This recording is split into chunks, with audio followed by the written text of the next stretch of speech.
porque o assunto agora é a vitória do Palmeiras sobre a equipe do Ituano, placar de 2-0, jogo realizado em Barueri, primeiro jogo do Palmeiras depois da derrota na Supercopa do Brasil para o São Paulo, página virada, outro ambiente, claro, outros objetivos para o grupo do técnico Abel Ferreira, que nesta semana já teve duas contratações, né? Uma delas ainda não foi anunciada, do meio-campista Rômulo do Novo Horizontino, a outra sim, do ponta que joga como meia Lázaro, que já está no bid, deve estrear no próximo jogo do Palmeiras contra a equipe do Santo André. Então, justamente por causa desse tipo de modificação, hora do Palmeiras colocar o Campeonato Paulista nos trilhos, e foi isso que aconteceu nesta primeira partida depois do clássico diante do São Paulo. Vitória tranquila do Palmeiras, o adversário é um dos piores do campeonato, mas com várias questões para a gente abordar.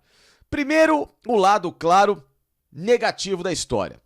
O Abel, ele entrou em campo com uma equipe com apenas um atacante de ofício para jogar contra o Ituano, o Flaco Lopes, que fez a parte dele.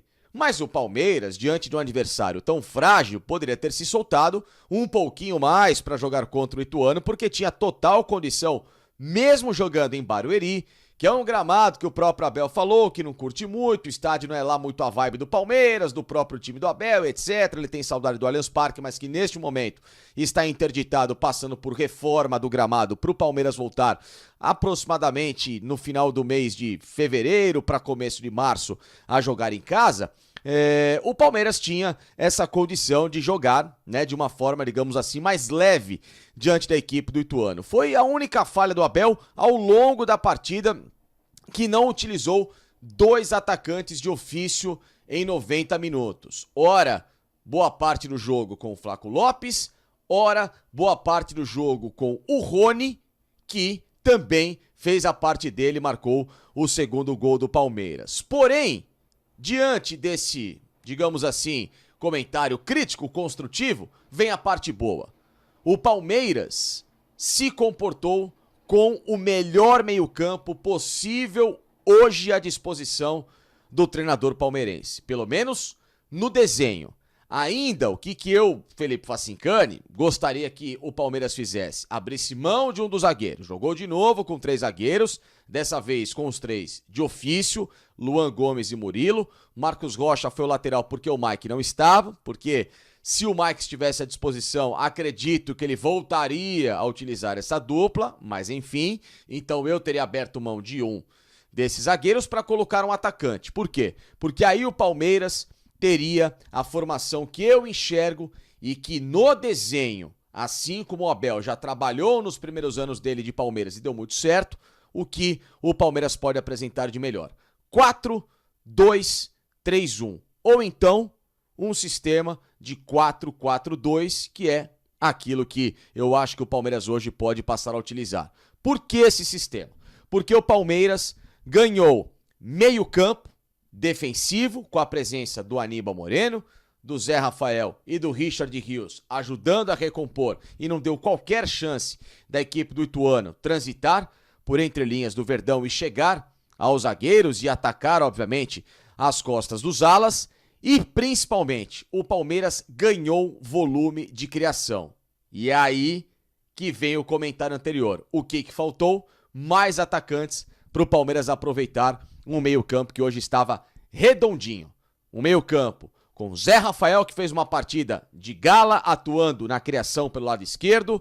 O Rafael Veiga, que jogou aproximado do Flaco Lopes como uma espécie de um enganche, um falso 9, digamos assim, um ponta de lança na região central.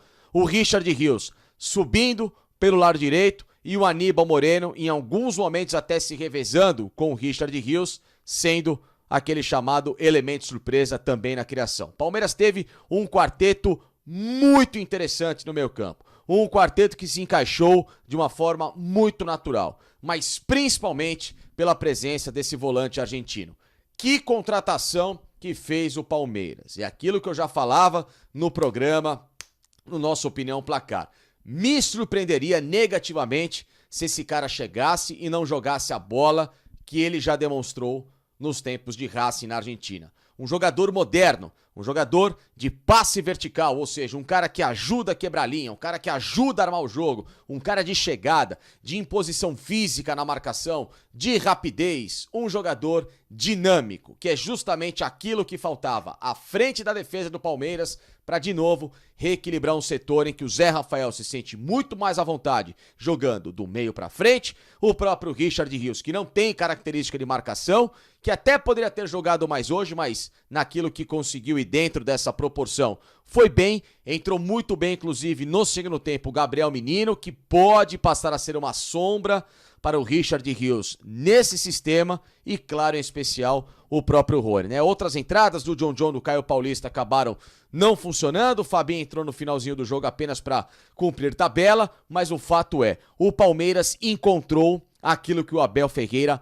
mais valoriza, o coração da equipe, o meio-campo, Aníbal Moreno, Zé Rafael, Rafael Veiga, por hora Richard Rios, mas que o Gabriel Menino também pode ser uma possibilidade. E dali pra frente, quando voltar a ter o Palmeiras, 2 atacantes de ofício, que tem que ser o Rony titular, porque é um atacante especialíssimo nesse momento recente da história do Palmeiras, artilheiro do clube em Libertadores, um jogador brigador, um jogador fundamental, dando um pouco mais de confiança pro Flaco Lopes, que tem que às vezes acordar um pouquinho mais na disputa de bola no jogo, fez um belo gol de cabeça num belíssimo cruzamento, inclusive, do Zé Rafael, mas quando o Palmeiras tiver também os 4 jogadores no setor defensivo e a equipe se projetar com mais leveza à frente e, obviamente, de novo, atrelando isso ao espírito coletivo dos atletas,